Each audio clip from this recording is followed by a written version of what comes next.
রেস্টুরেন্টের মতো স্মুথ এবং ক্রিমি গ্রেভিওয়ালা চিংড়ির মালাইকারি যদি বাড়িতেই বানানো যায় তাহলে কেমন হয়। তাহলে আজকে আমি আমার এসডি অফিসিয়াল বেঙ্গলি ব্লগে আপনাদের সাথে এরকমই চিংড়ির মালাইকারির রেসিপি শেয়ার করতে চলেছি। এইরকমই চিংড়ির মালাইকারিটা বানানোর জন্য সবার প্রথমে আমি এখানে 3খানা মিডিয়াম সাইজের পেঁয়াজ নিয়ে সেটাকে ভালো মতো ধুয়ে একটা সুন্দর স্লাইস করে কেটে নিয়েছি এবং রসুনও এখানে ছাড়িয়ে রেখে দিয়েছি। একটা গোটা রসুন যদি মিডিয়াম সাইজের হয় তাহলে সেরকম মিডিয়াম সাইজের একটা গোটা রসুন আমার এখানে কিন্তু প্রয়োজন পড়বে এই চিংড়ি মালাইকারি তৈরি করার জন্য। আমি এখানে প্রায় 200 থেকে 250 গ্রাম মতো চিংড়ি মাছ নিয়ে নিয়েছি। এবার এখানে আমি যে মশলাগুলো ছুঁড়ে রেখেছিলাম রসুন এবং কাঁচা লঙ্কা, সেগুলোকে ভালো করে মিহি পেস্ট আমি করে নেব। অনেকে পেঁয়াজ রসুন ছাড়াও চিংড়ি মালাইকারি খেয়ে থাকেন, আমি তাদের জন্য একদিন পেঁয়াজ রসুন ছাড়াও চিংড়ি মালাইকারির রেসিপি আপনাদের সাথে শেয়ার করব। আজকে আমি এই রেসিপিটির মধ্যে এমন কিছু ট্রিক্স দেখাবো যেটা দেখালে একদম রেস্টুরেন্টের চিংড়ি মাছের মালাইকারি পুরো ফেল হয়ে যাবে আপনার রান্নার কাছে। এখানে আমি গরম তেলের মধ্যে শুকনো লঙ্কা, তেজপাতা এবং 4খানা এলাচ ফোড়ন দিয়ে নিয়েছি এবং তারপরে যে কেটে রাখা পেঁয়াজগুলো দিয়ে দিয়েছি। পেঁয়াজটা ভাজতে একটু সময় লাগবে, সেই জন্য এর মধ্যে আমি একটু নুন ছিটিয়ে দেবো যাতে পেঁয়াজটা তাড়াতাড়ি গলে যায় এবং তাড়াতাড়ি যেন ভাজাটা হয়ে আসে। একদিকে আমার পেঁয়াজটা যেখানে ভাজা ভাজা হচ্ছে সেদিকে আমি অন্যদিকে একটা শক্ত কাজ বা কঠিন কাজটা করে আসি, সেটা হচ্ছে নারকেল ফাটানো। নারকেল ফাটানো আমার জন্য একটা বিশাল আতঙ্কের ব্যাপার, কারণ আমি ছোটোবেলায় এই নারকেল ফাটাতে গিয়ে হাতে এমন চাপা খেয়েছিলাম, তারপর থেকে নারকেল ভাঙা আমার জন্য ভীষণ একটা আতঙ্কের ব্যাপার হয়ে দাঁড়িয়েছে। তো আমি এখানে নারকেলটা নিয়েছি। আপনারা যদি চান তাহলে বাজার চলতি যে নারকেলের গুঁড়ো পাওয়া যায় সেই গুঁড়ো দিয়েও এই রান্নাটা করতে পারেন। আমি বাজার থেকে আজকে নারকেলটাই নিয়ে এসেছি। তাহলে চলুন সমস্ত ভয়কে জয় করে আমরা নেক্সট স্টেপের দিকে চলে যাই। এখানে নারকেলটাও তো ফাটানো হয়ে গেছে, আমি পেঁয়াজটাও ওখানে কষানো আমার হয়ে এসছে। এই পেঁয়াজটা বেশ ভাজা ভাজা আমার হয়ে এসছে। এবার এই ভাজা পেঁয়াজের মধ্যে পেস্ট করে রাখা রসুন এবং কাঁচা লঙ্কা আমি এখানে দিয়ে দিলাম। এবার গ্যাসের আঁচটাকে একটু কমিয়ে দিয়ে এই মশলাগুলোকে ভালো করে কষিয়ে নিতে হবে। মশলাটা একদিকে আমার কষানো হচ্ছে এবং অন্যদিকে কিন্তু আমি নারকেলগুলোকে একটু কেটে নেব। নারকেল যদি আপনারা চান তাহলে কোরানি দিয়ে কুড়িয়েও নিতে পারেন। আমি এখানে কোরানি দিয়ে না কুড়িয়ে একটু বড় মাপের একটা ছুরি দিয়ে সাইড এরভাবে নারকেলগুলোকে ছাড়িয়ে নিচ্ছি।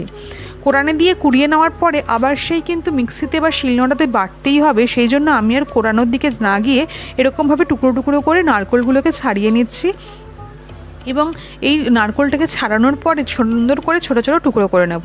ছোটোবেলায় এরকম নারকেল ছাড়াতে গিয়ে কত নারকেল যে খেয়ে ফেলতাম, একটা গোটা নারকেলের অর্ধেক নারকেল হয়তো ছাড়াতে গিয়ে খেয়েই ফেলতাম।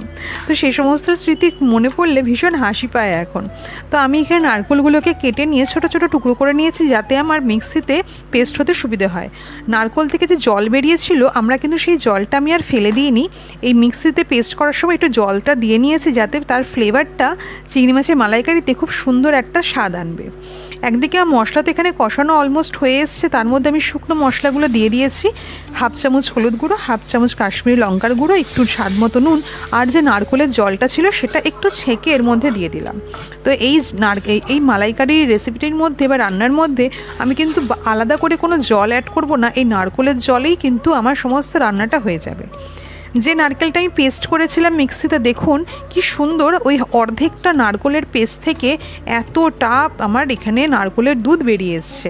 তো এই যে ছাঁকনিটার মধ্যে যে নারকেলের যে কাঁচটা জমা রয়েছে না, তার মধ্যে কিন্তু আলাদা করে আর কোনো স্বাদ নেই, কারণ আপনি দেখতে পাচ্ছেন তার রঙটা অলমোস্ট একটু কালচে হয়ে এসছে, একদম নারকেলের মতো সাদা চকচকে আর নেই।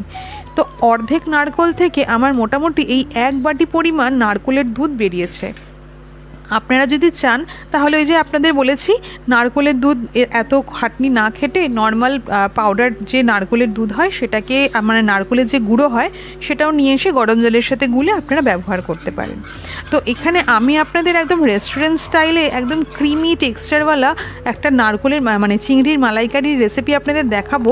তার জন্য আমি এখানে ক্রিম তো ব্যবহার একদমই করব না, ক্রিমের বদলে যেটা খুবই সহজলভ্য সেটা হচ্ছে 10 টাকা দামের গুঁড়ো দুধের প্যাকেট। এই 10 টাকা দামের গুঁড়ো দুধের 1 প্যাকেট পুরো আমি এখানে একটু নর্মাল জলে গুলে নিয়েছি এবং গুলে নেওয়ার পরে সেই গোলা দুধটাই আমি কিন্তু এই মালাইকারির গ্রেভিটার মধ্যে দিয়ে দেব। বিশ্বাস করুন, ক্রিমের থেকে কোনো অংশেই কিন্তু স্বাদে একেবারেই কম হবে না, আর অসম্ভব সুন্দর একটা ক্রিমি টেক্সচার চলে আসবে এই গ্রেভিটার মধ্যে। কিন্তু গ্রেভিটা যেরকম রেস্টুরেন্টে দেখে থাকেন একদম ক্রিমি এবং প্লেন স্মুথ হয়ে থাকে, সেইটা বানানোর জন্য আমি এখানে যে গ্রেভিটা কষানোর পরে মিক্সার গ্রাইন্ডারের মধ্যে এখানে দিয়ে দেবো। মনে রাখবেন, মিক্সার গ্রাইন্ডারে দেওয়ার আগে কিন্তু তেজপাতা এবং শুকনো লঙ্কাটাকে গ্রেভি থেকে বেছে বের করে রেখে দেবেন।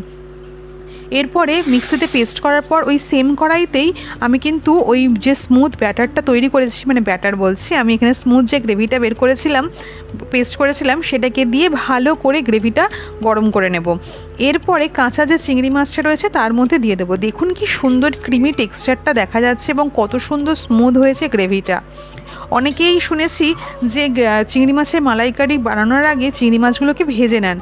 আপনাদেরকে একটা জিনিস বলে রাখি, চিংড়ি মাছ কখনোই ভেজে রান্না করবেন না।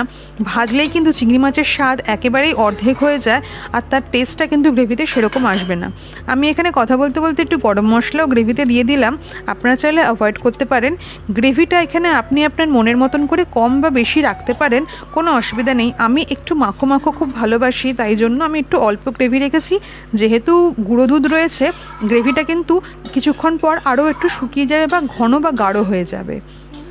চিংড়ি মাছ সবসময় কিন্তু 2 মিনিটের মধ্যেই রান্না হয়ে যায়, তাই জন্য বেশিক্ষণ আর না ফুটিয়ে রেখে অল্প কিছুক্ষণ ফুটিয়েই আমি এটাকে নামিয়ে নিয়েছি।